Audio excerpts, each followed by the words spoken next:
Program, education program in African schools and the African. Welcome to United about the UPAM vision, mission, and objectives.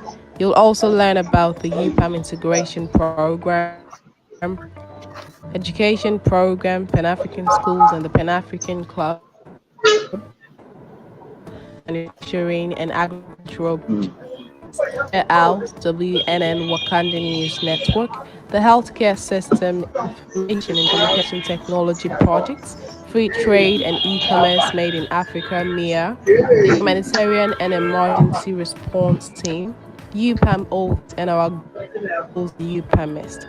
This video is for all those who wish to know more about UPAM, who just joined UPAM, members who wish more about UPAM, who wish to become part of the national and global executive, advisory, trustee, and partner.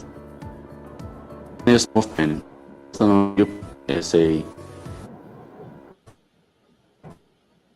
but a multidisciplinary organization whose objective is to foster development and unity of Africa, economically empower all residents of African origin.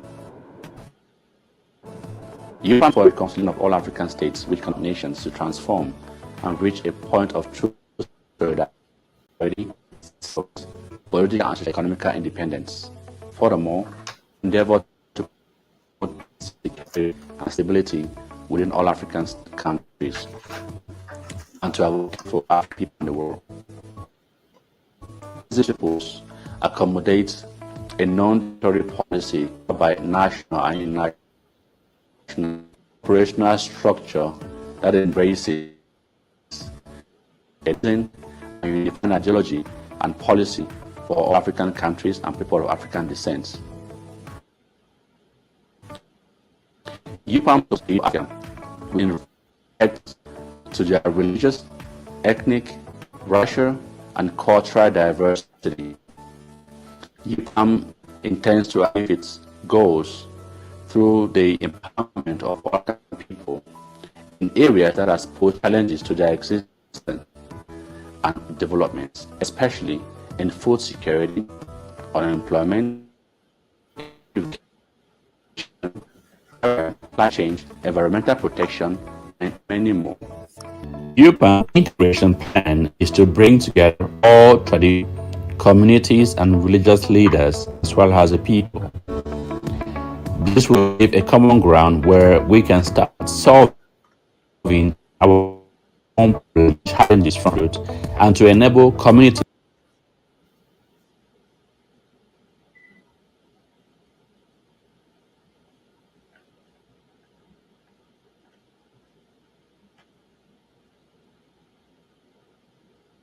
significant role in the reconstruction of Africa. This is to make sure that citizens are not depending on government to determine their future, but to work together to extend educational, industrial development, training programs based on progressive African cultural values. So, communities, civil society institutions, religion and traditional leaders have to play their part in order to build strong and healthier African people. They used to say, united we strong. Our integration program is to use these basic principles to change the way we operate in our communities so that we can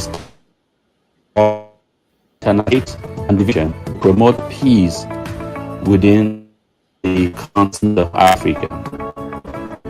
We are projecting to create about 2,937,000 by by 2028 in the sector, renewable energy, agriculture, communication, banking and finance, logistics, media and communication, e-commerce, and online as well as information communication technology.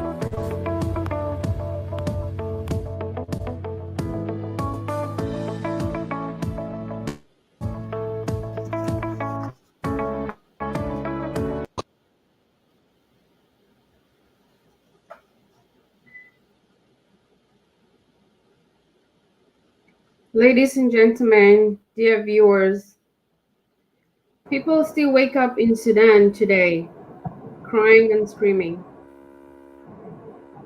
People still wake up to the sound of missiles, to the sound of bullets.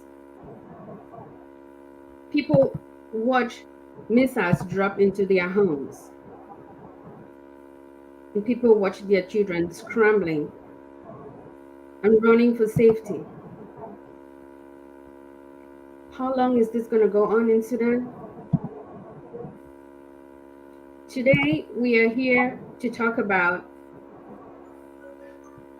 what is actually going on in Sudan. We want to get a deep dive into the crisis in Sudan. And I'll be introducing briefly the panelists, and I'll give them 2 minutes to introduce themselves or a minute to introduce themselves. My name is Priscilla Tongway. I'll be your moderator for today. We have 3 panelists. I'll have 2 of them introduce themselves right now. Honorable Emmanuel Aku will introduce himself, and Mr. Benedicto Mango will introduce himself. So over to you, Honorable Emmanuel. You got a minute to introduce yourself. Yeah. Thank you. Okay. Yeah. Thank you, Dr. Priscilla, moderator. I hope I'm audible, right? Can you hear me up there? Yes. Okay. My name's Honorable Apu Emmanuel Tefa, Global Secretary General UPAM from Nigeria. I'm the panelist today on this show. Thank you for that brief introduction. Over to you, Mr. Benedicto. My name is Benedicto Mbango. I'm glad to be here talking on this particular episode about Sudan. I'm the Pan-Africanist movement, and we will be sharing together deep dive into what is happening in Sudan today. So hopefully we all will join us and contribute towards this discussion. Thank you. Thank you very much for that introduction. Just a few housekeeping rules. We're gonna have questions directed to each panelist, and we'll give them 3 to 5 minutes to respond. We are open to having comments being posted online, and those comments will be read as we go along. If you have questions as well, those questions going to be read and answered. But if your question is not answered before the end of the show or the end of the program, it's not a show, at the end of the program, we will make sure to answer those later on, and we'll reach out to you with the response. We want to just appeal that everybody should have their mics turned off, muted if you're not speaking. And if you have a question, raise your hand as usual if we have room for that time, and you'll be called upon to speak. We also ask that you will indicate your name as you want us to address you so that you're not misaddressed. All right. Thank you very much for taking time to be with us here today. We want to really find out what exactly is going on in Sudan. So, without further ado, we're going to dive into those questions. But before I ask my first question, I just want to give a brief summary of the leaders in Sudan. So right now in Sudan, we have 2 leaders who are fighting for this war. But these two leaders have been in power for a long time, dating back to the former leader in Sudan. They worked with him, and at one point, they overthrew him, took power, and they've been there for a long time. There's been the struggle between the civilians. There's been a struggle for the civilian government to take over, and it seems as if the military doesn't want to give power over. So, this is a summary of the situation in Sudan. And so, my first question, Honorable Emmanuel, are you available for the first question? Yes, I'm here. All right, thank you. So, these two leaders were almost considered friends, having worked and ruled together for the longest time. What happened to them, and what created the current conflict in Sudan? Yeah, from from my view, and what is happening is power toxic, control of power. Those are two good friends who have come a long way, who have fought battles, who have overthrown government before, who have taken leadership role as president and as a deputy. They've served together. So it's just more, I think, a shield. Okay, when you just like for example, if it comes to Nigeria today, just like our former saying, "It is my turn." I just feel the two of them, why the war in Sudan happening right now is power thoughts. I feel I should be in charge. I should control of the country, the resources of all the world that it is. So it's just about fighting for power, from my own view. All right, thank you for that. And despite the fact that they see the country being destroyed,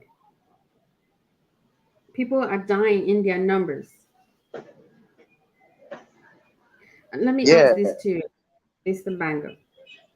What what do you think is their reason for not wanting to give up on this fight and save the country? Well, I think the whole story behind this conflict here in Sudan is the fact that we're seeing after the military took over from the prime minister. That was April last year, so it's been a little bit over a year now.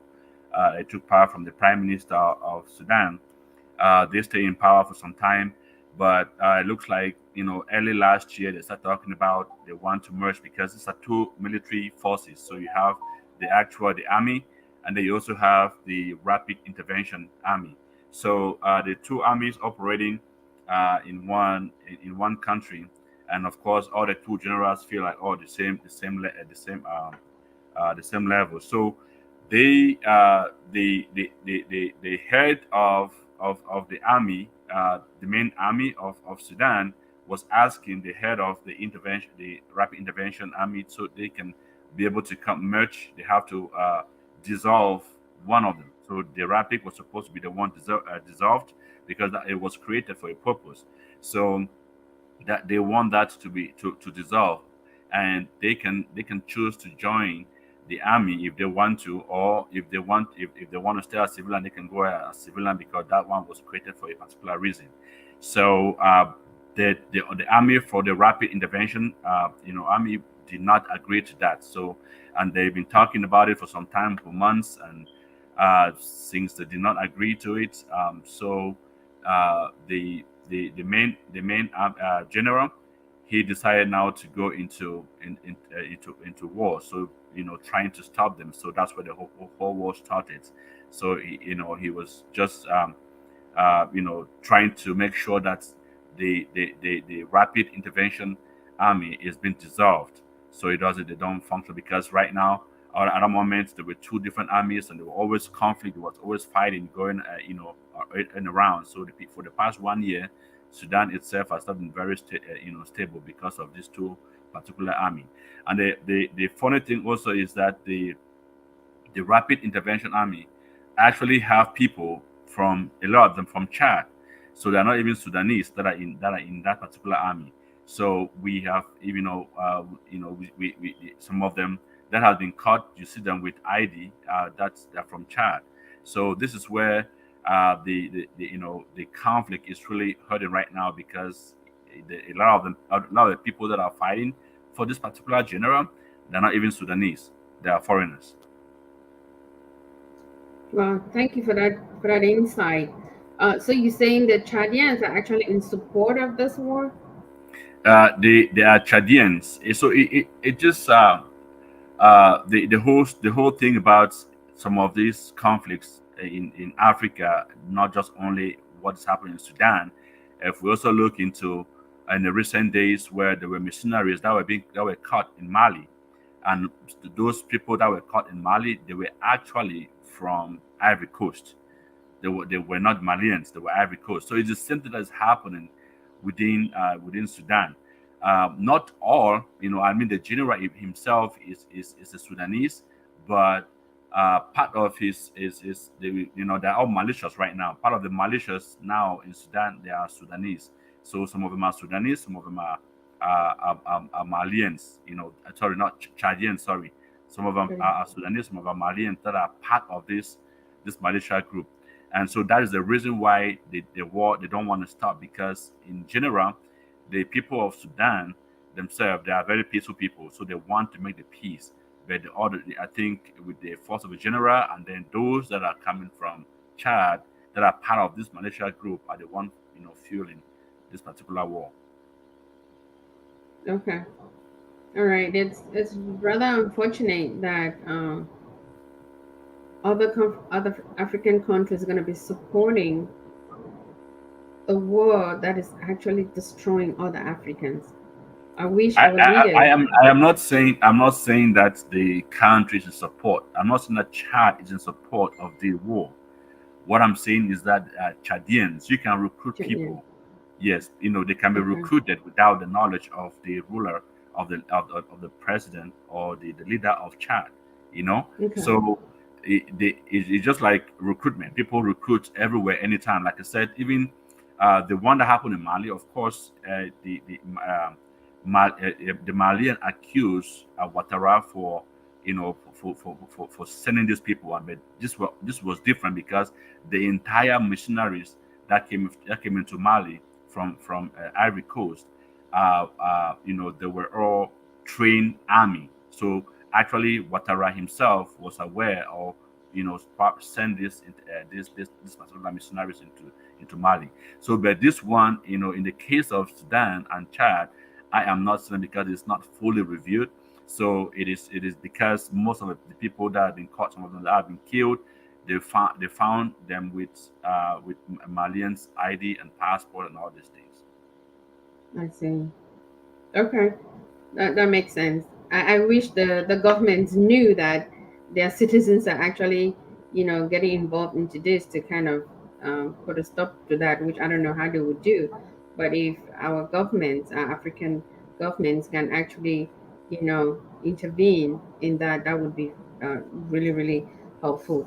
Um, Honorable Emmanuel, so this two leaders, they've decided to fight amongst themselves, um, with the pretext that the other one is the one causing the war or starting the war, um, because they claim that each one of them is claiming that they're the ones who are trying to protect, or trying to create, hand over government to the civilians. They're trying to create democracy here.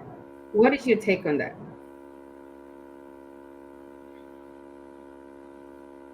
Honorable Emmanuel? Yeah, yeah. My take on it is, from from the ons, from the onset. Can you hear me?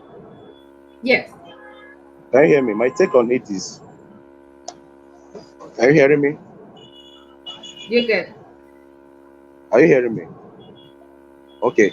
My take on it is, there are mistakes we do from the set of it.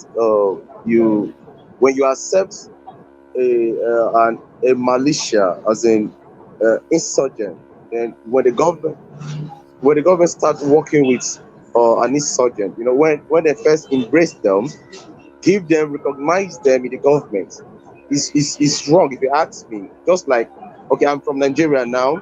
That now the chief of defense in Nigeria, now he now contracted. Let me use Boko Haram in Nigeria for instance. Okay, come and join me.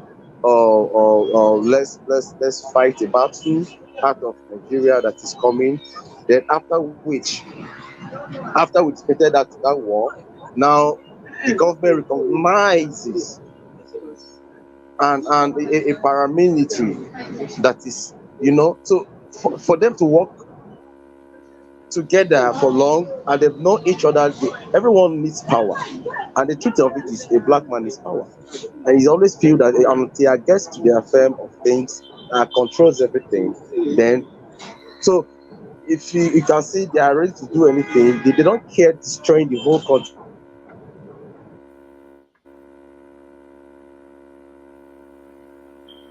Did we lose you? Yeah, it looks like we lost him. Okay. Yeah, All but right. I can come in and jump in, just to support what he was saying. Sure. Is that pretty much the the the uh, the the general of the military of Sudan, Dagalo, and which, of course, again, with what they call it's what's his name, Al Buhan, with the other general of the rapid intervention force. Actually, they've been working together for so long, and of course, both of them are generals. And when the paramilitary was formed, again, it was for a purpose, pretty much to be able to intervene into the crisis. I'm not sure exactly how long it's been operating, so, and when it comes to a point where they have to merge to form one military, now it's going to be who is going to be the general here, who's going to lead. I guess, this is just my my analysis. Like, am I the one leading or you're the one leading? And so people don't want to give their power up. So it looks like it looks like Dangalo pretty much want to keep power, the same as um, the same as what's his name again? Al Buhan wants to keep power himself too. So so this is where the whole crisis now started, and then you're getting outside support. And I think also with these, I think it's also coincide with political intervention, because also with the tension between Russia, having its base in Sudan, and of course United States refusing that they shouldn't have any, they shouldn't accept Russia to come into Sudan. So all of these things, just the political affiliations that are all added into this war, and so I think they're getting support from the outside, and we're also not looking, we're not also rejecting the fact that uh, uh, Egypt also could be very involved, as also as the Arab nations also trying to fuel instability within Sudan. So there is just more into this crisis in Sudan than what we are seeing from the outside. But the thing is that the people in Sudan, the citizens of Sudan, they feel like it is necessary for them, for this war to go, so that this, well, for the war to stop, at the same time for the military to either merge but also dissolve, because they're tired. Since they actually took over from, they pretty much kidnapped the prime minister last year, and then put him on the house arrest, and then released him, and then pretty much take his power away from him. The civilian, or the nation of Sudan, has been struggling a lot with a lot of things.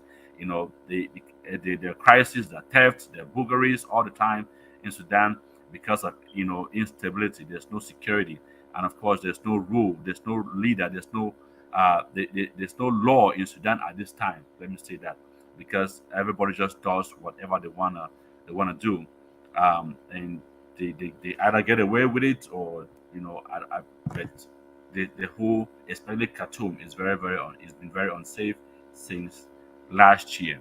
So it was just a matter of time where the war was going to erupt. So that's what they keep telling us from last year, that war can erupt at any given time. So, but here we go. It's here. and but Dagalo is asking Al Duhan that that they should be able to they should merge, and their forces should join the military. Why, so that they can have just one military in the country. All right. Thank you for that deep insight. Uh, Honorable Akmu, you were saying something before we lost you. You want to continue?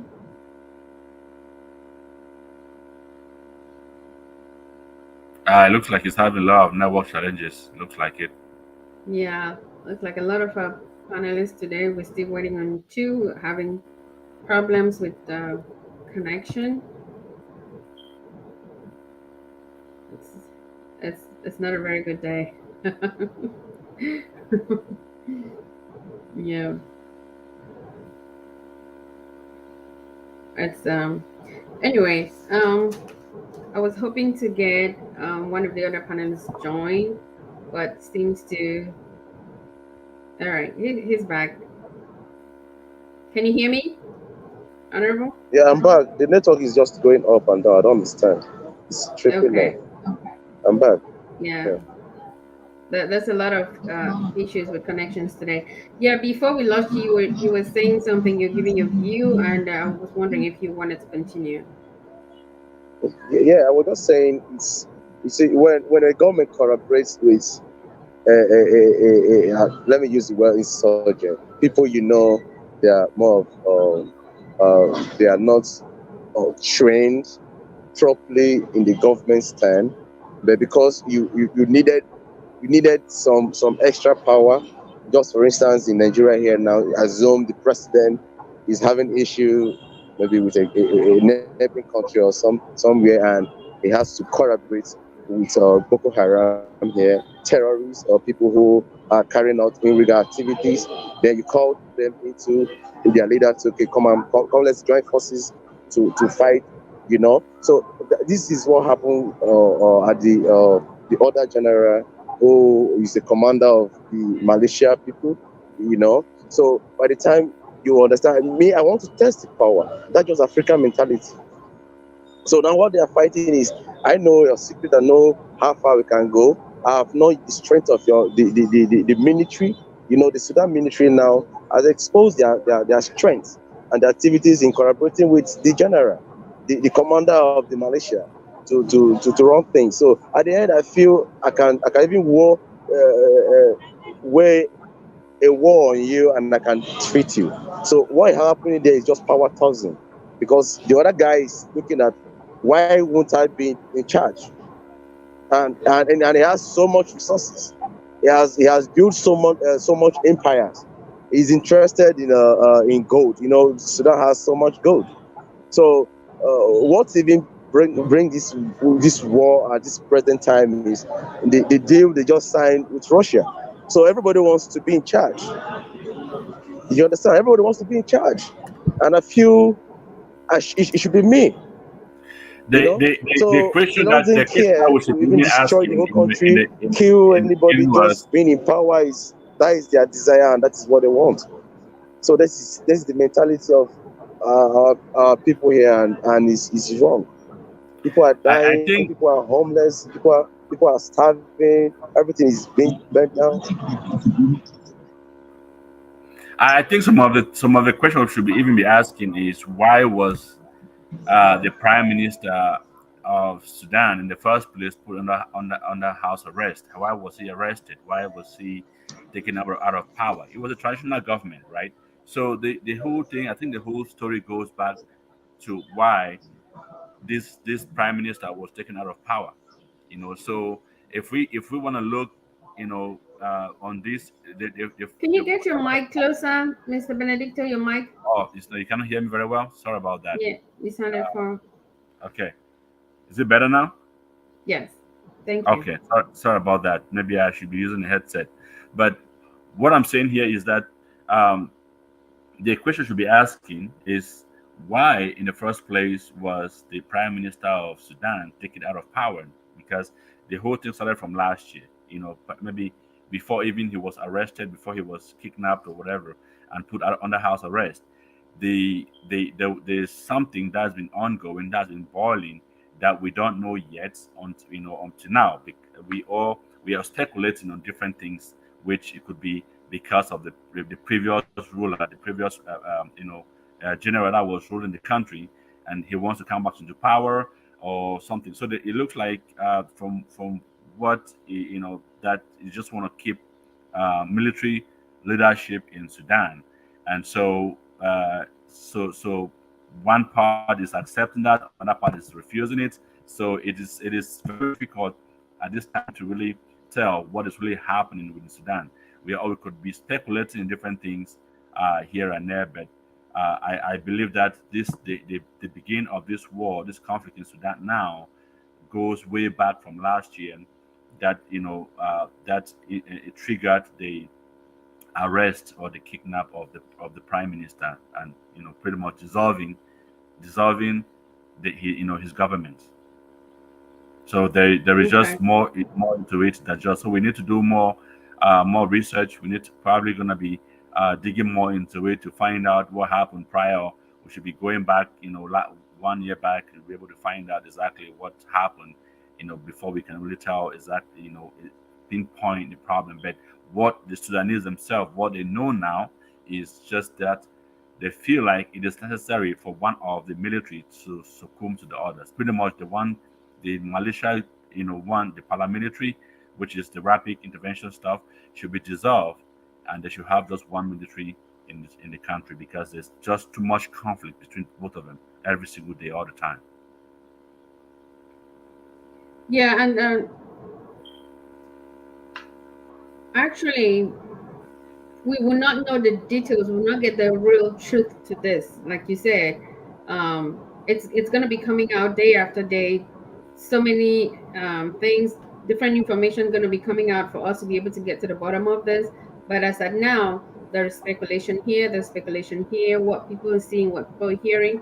But the bottom line, I believe, is something that we're going to find out maybe even a year, couple of years from now, why this all started. So we don't really know the truth, but now we're talking about what we see and what we hearing, you know. So you did mention the prime minister being arrested just to dissolve power.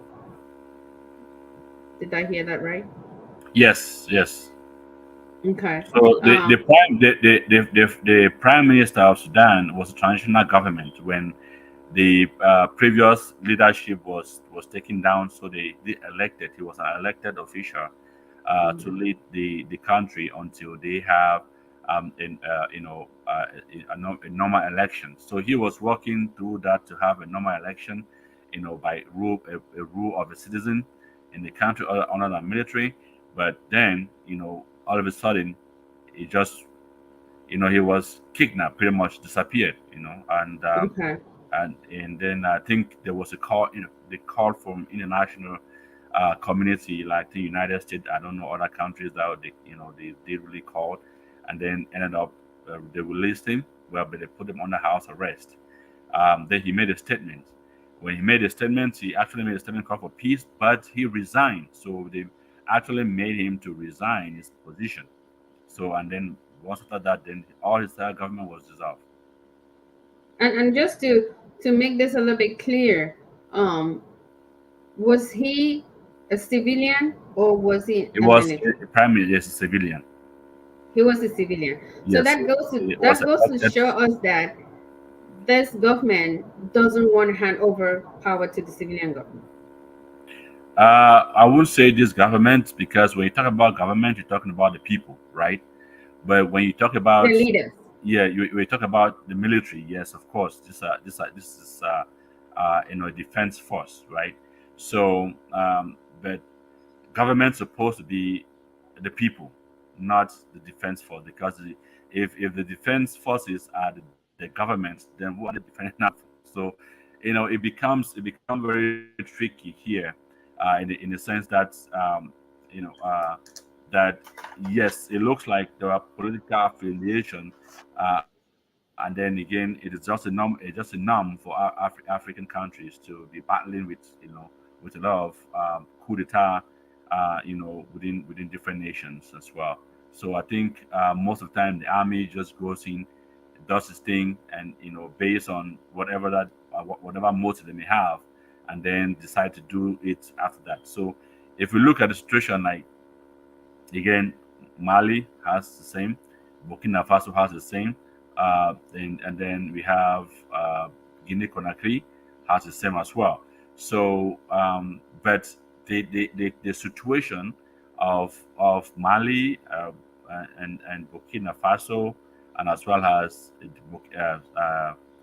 um, Guinea Conakry, they are pretty much different. They are not of the same kind of circumstances as of Sudan.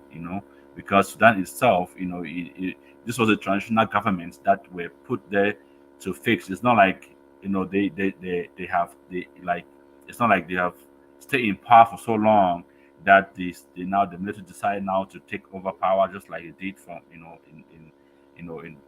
Burkina Faso and of course Guinea Conakry, but it is just completely opposite of that. I think there's just a bigger motive within the crisis in Sudan than just military coup d'état. I think there's just more into it than just that. Okay. Talking about, oh, we lost him again. I was going to ask him about motive, what he thinks the motive, other than just being power hungry. Can you shed any more light on that? Again, I can't tell what the motive are. I know that there are issues within the Red Sea. I know that very well. Just between tension between Egypt and Ethiopia and Sudan. So the use of the Red Sea. I know there are motives about the which of again Russia is telling their base, a military base in Sudan. Of course, we know is a part of entrance as well in many other countries. And then I think also with United States having interest in Sudan. So, or not, those are some of just highlight areas that we need to look into, see if it's accurate or not. I'm not saying it's accurate because again, I'm not of all what we're doing right now is speculating on what could be the motive. So we don't have a concrete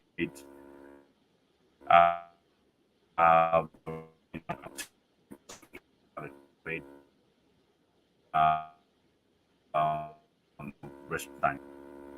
We're losing you too. I'm not sure what's going on, but yes, I'm seeing that my internet bar is like half, so that might not be very good. So I Mm-hmm. think today's session is not be very successful because of all of these things. So Okay. Um, yeah, it's really bad. But let's talk about um the humanitarian effect or the humanitarian needs for those people out there. Can you hear me? I can hear very well. Yes, I can. Okay. Yeah, the humanitarian needs for the Sudanese. With 250,000 people having lost their homes, more than a million just stranded out there trying to flee the country. Um, you still have some that are in the country at this point, hiding in schools or hiding on underground tunnels. What do you say are their humanitarian needs at this point?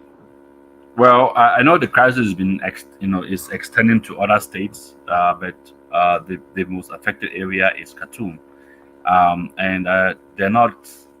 We have a very small amount of people that flee away from the country, um, but uh, they are not running away from. They're still in the country, right? So especially those in Khartoum area, those are the ones that need because that's where the whole thing is ongoing. Even though, like I said, extended to some other states across, but um, those in Khartoum flee to other places, other states in Sudan, and then I think very, a few amount of people. I think it's more than 25,000, but we have some South Sudan, and Ethiopia, and as well as in Egypt. So these are the three main countries that you've had these people that have flee into. But the thing is that, especially those that did not find any shelter, because they're looking for shelter, looking for food, looking for ways to sustain their families, and the ones that are fleeing outside of Sudan itself, it's mostly because they are afraid that it could get worse than what it is right now. So it's better that they just leave Sudan so they can find refuge outside the country, see what things get better for them. But for as far as the most crisis there, it's water, food. They don't have food, they don't have waters, and of course we talked about women that are carrying children, the ones that are pregnant, and from what we heard is that there are a lot of them uh, in in in schools. So they are camping in schools, camping in people's homes, camping in the mosque. So anywhere they can find themselves, they just go in there and just stay there, but they don't have food. So it's very important that African people try by all means to give their support that they can to this, especially women and children, the ones that are also pregnant, also struggling. Another thing that I also want to mention is uh, the disabled people, and of course the elderly that they say they're in Khartoum. They say they are safe, but I don't know how safe it is, because um, we see that there's a lot of fighting going on, and they're being taken care of by the military. So I don't know if the military are taking care of them or they're fighting the other people. So we don't know, because they are now the whole place has been surrounded by military, and I think they're the one responsible in taking care of the elderly and the disabled people. Those ones that are still in Khartoum. We see how people that are some saying neighborhoods in Khartoum are still safe for now. Not every neighborhood is deserted, so but some other neighborhood are still safe, because we have few of our people that are still in Khartoum, and they say they're not going to leave Khartoum. They have to see the end of it. So this is where what we're looking at as far as humanitarian crisis. It's really bad. It's really bad, especially if people cannot have food or water. Everywhere is dry. There's no electricity. So these are the things. Stores, are down. Banks are also down. So you can't even send any money into Sudan at this time. So everything that needs to be that needs to go, you need to be cultivated within Sudan or come from the neighboring countries into Sudan to support the people. Yeah, we understand that there are areas where they don't even have water to drink, talk less of food. I did talk to someone, and she told me about a lady who actually had a baby by herself.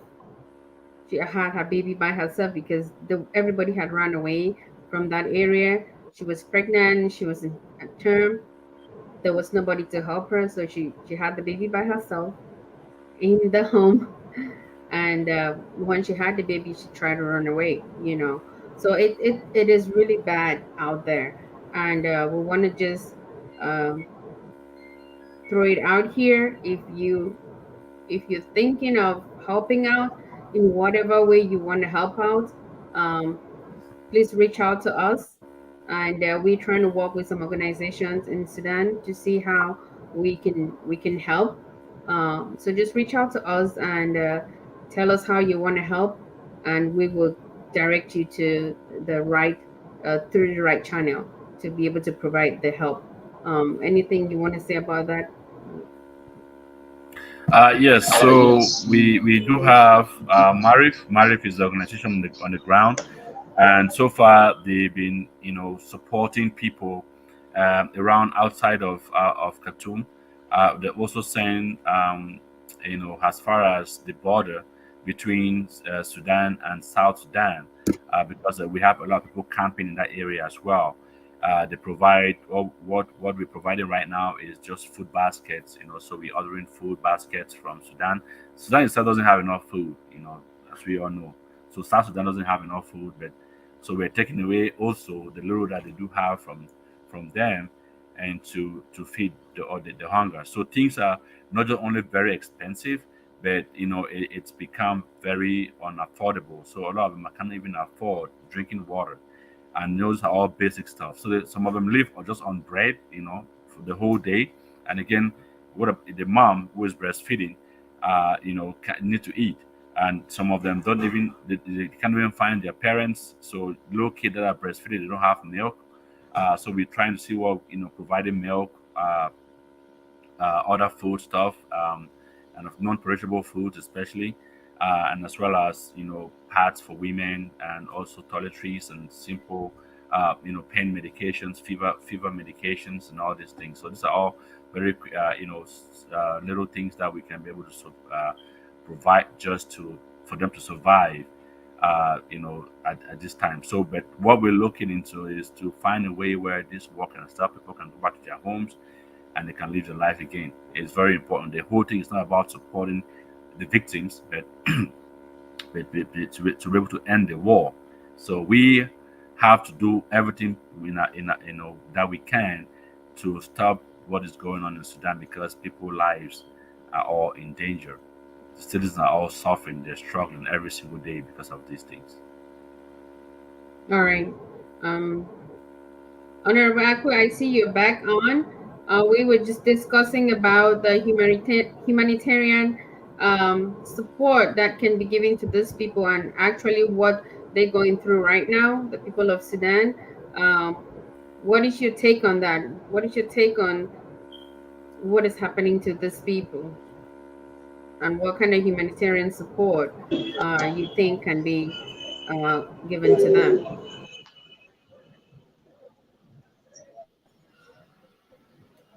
Yeah, my take is just to plead all the humanitarian agency, the NGOs, Pan-Africanist organizations around the world, mostly in Africa, to just come to their aid, because there is much suffering right now.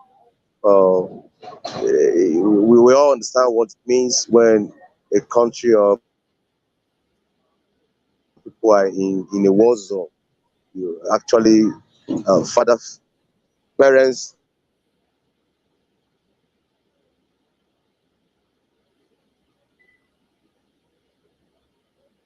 Looks like we lost them again. Anyways, thank you. is I one think we way. understand what you. Are you with me? Can you hear me? Yes, go ahead. So I was saying, yeah, I was saying it is very a trying and a tough time for the Sudanese, their citizens, mostly the aged people and the children. There's a whole lot. So we are just calling, and for me, I'm just appealing that all the NGOs, most of the Pan-Africanists in the country, within Africa and beyond Africa, should just come to their aid to support them in any which way. Nothing is too much, nothing is too small. So if they can reach out, this is the right time that the Sudanese need those NGOs and those humanitarian organizations. Thank you. All right. So we're not talking about luxury here. We're just talking about the basic necessities of life. We're talking about water. We're talking about food. We're talking about milk for the infants. We're talking about Yeah. dignity kids for those young girls who go around now not even having money to buy pads, sanitary pads, or even if they have the money, the stores, the shops are not open, so they cannot even access those. Those are the basic things we're talking about here. So if you are able to support in any way, just so those people can survive through this very challenging time, or even transportation. Some of them are looking for transportation to move from mostly Khartoum or the war area to a much safer area. Sometimes we understand there are buses that transport those people, very expensive too, though, but their buses that transport them, and so any form of help that you can provide will go a long way. So I think if you want to reach out to us to coordinate that, we are very open to do that. Um, United Pan-Africanist Movement, we like Mr. Benedicto did say, there's an organization that we're partnering with to be able um, to provide this assistance to the people of Sudan. So before we go, and this is something that I think we're gonna come back to next time. Um, I just wanted us to just give a little hint, a little thought onto what is really going through in the mind, because we're talking about those leaders here, the two leaders that are fighting. What is going through their minds?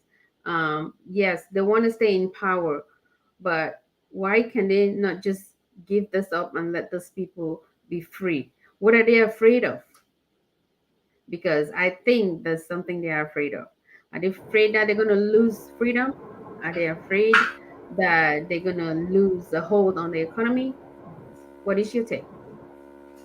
I remember when one of our member did said we placed a call to the to Buhan. Um, he vowed that he's not stopping. He's not gonna stop. So he Sorry, he wants vowed that what? We missed that part. said again. We missed the part you said he vowed something. So he vowed he's not gonna stop. He Oh, said, yeah, he did make it clear that he's gonna destroy Khartoum. That's what he said. That's the only way he can stop after Khartoum is destroyed. So he's I think it's ego, not just only power hunger, but ego, to say that I have the authority and I can do it. So this is some of the things that people power has been placed in people's hands, and then because they have the power, they have the people, they have the weapons, they can just go ahead and useless other people's life and tear the country apart. So I think again, like I said, not just only power but also ego, but on the expense of the civilians, which is not good. So in the other hand, I don't know what's going on through his mind, but I'm just saying what he said when there's a call to him, see what can be done so that this thing can stop. But like I said, he vowed that he's not going to stop, and this is very disturbing. So which means that he's not gonna yield to peace, to peaceful discussions or all these things. But I think the only best way is for him and the people to be captured, so that this thing can actually end. all right. Honorable Emmanuel, what's your take? Yeah, my take is just like Presido just said. Most times it's not about just losing grip of that power, not being in control. Most people prefer they should better die than see them being defeated also, and it's all about ego. Because when lives and properties and the well-being of the people are involved, I think the ego and power thousand shouldn't be the center of attraction. But as it is, what is going on, what he just said now, that the call was put through, and the man said he will never stop or give. It's just an ego. It's nothing much, but I can't be defeated. And these are two commanders, these are two generals, these are two people who has been into controlling people. So any which one are looking at for me to call it off, it look as if I've been defeated. So it's all about ego right now, you know. So that's what I think. Or ego. I shouldn't be the one to bow down for you. You should bow down for me, and nobody is willing to bow down for each other. Yeah. Yeah, I agree with that. And I also So that's think what I that think. So it's beyond anything, it's just ego. I'm more superior, supremacy. okay.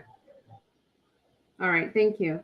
I was gonna say, I also think that they are afraid that they might lose their freedom, because if you go back, you see when they overthrew the previous president, um, he was locked up, he was tried. So I have a feeling that that's one of the things that they might be concerned about. Okay, if we give up, we're going to be tried for all these crimes that have been committed under our rule, the crimes that they have allowed, the wars, the coups that they have allowed to happen, people that have died, they're going to be tried. So I believe that they are afraid to lose that freedom as well.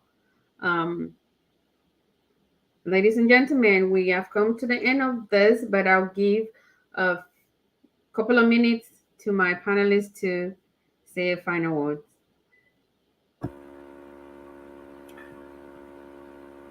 Honorable I Aku, you think want to go first? Then Mr. Benedicto, you close it out.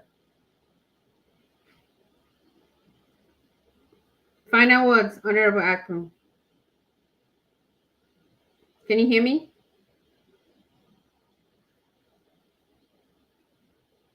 I don't think he can hear. I don't think you can.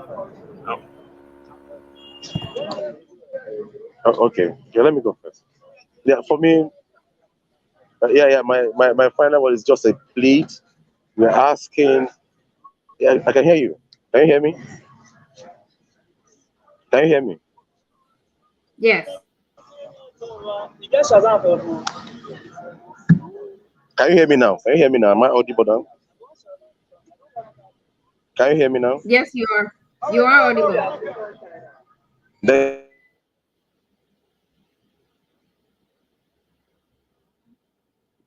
Then we lost him. Well, while we're waiting to see if he's going to reconnect, Mr. Benedicto, over to you. What are your final words?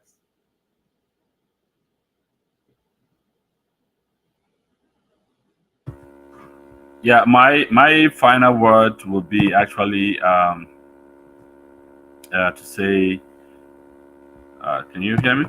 Right? Yes, Okay, I good. can hear you. Okay. Yeah, my final word would be to say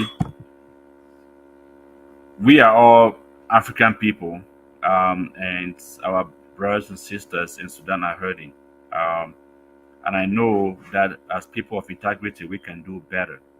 Um, but we should not be trying to prove something, or in the expense of our people, of our citizens. We have struggle in Africa every single day, but war shouldn't be one of them. However, we have adopted war to be a solution to most of our problems, which is not the right way to go. People lose their lives, increase of poverty, destroy of infrastructures and so on and so forth. It just make the country become more devastating. You know, so my final word is just that we can work better, and we can work with each other, and we can be able to achieve our goals, our destiny, by supporting each other. And so this is the time to call for us to support the people of Sudan. Let's not look at where they are, who they are, what they believe in.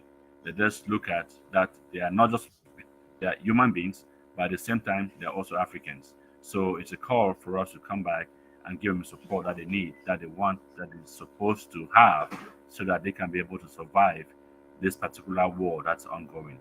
And I really hope that together we can make a better continent. Thank you. Thank you for those closing remarks. Honorable Aku, can you hear me now? He's still having network issues, so I think we can move on. Yeah. Um, yes. So, ladies and gentlemen, we've come to the end of this. And like Mr. Benedicto said, the main thing is for us to be together. Let's agree to disagree and work together, because if we don't, we would never succeed. That is the biggest problem we have in Africa: being together, standing together, talking together. I want to reverse what you said. Let's disagree to agree. Let's thank you for that correction. Yes. All right. Okay. Yeah, thank you for catching that. Yeah, so the biggest problem is us not being together. Once we are able to work together, even in our disagreements, we will be able to move forward. So thank you very much for spending this time with us. Thank you to our viewers. I know a couple of our panelists that had a lot of difficulties trying to connect today. I'm hoping we're going to be able to make it better next week. We might have to change our source if this is giving us a lot of issues, just so we are able to have everybody connected. But I want to appreciate everybody that has stayed with us today, that has listened to us. And like we said before, if you feel that you want to be a part of this, you want to be able to help the Sudanese people, please reach out to us and we will direct you to the right organization to take care of this humanitarian support. And without much to say again, wish you all a very happy day, a very great day, and a great rest of your week. Thank you. Bye.